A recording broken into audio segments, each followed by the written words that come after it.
Thank you so much for your question. My name is Dr. Marcita Wilson-Coleman. I'm affiliated with Women's Health Centers of Kissimmee. My office is downtown Kissimmee on Neptune Road. Your question today was, what are uterine fibroids and how can they be treated? So fibroids are actually normal tissue. They're the overgrowth of the muscle layer of our uterus. So the uterus is made of muscle, and then it has a lining, and the lining is what we bleed each month with our menstrual cycle.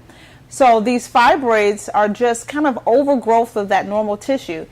There's no distinct scientific reason why some women will have this overgrowth as opposed to other women, but they do exist nonetheless. So when women have fibroids, if they are asymptomatic and their fibroids are small, we usually do not do anything. However, in some patients, they have issues with infertility, they have issues with heavy bleeding and anemia.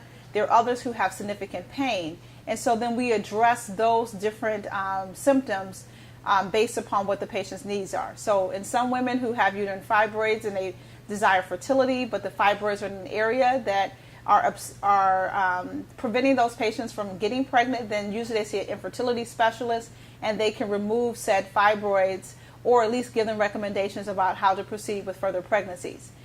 In patients who are actually having pain from uterine fibroids, then our recommendation sometimes can be removal of those fibroids that are larger, but in general, based upon the age of the patient, we make a decision whether individual fibroid removal makes sense versus having a hysterectomy.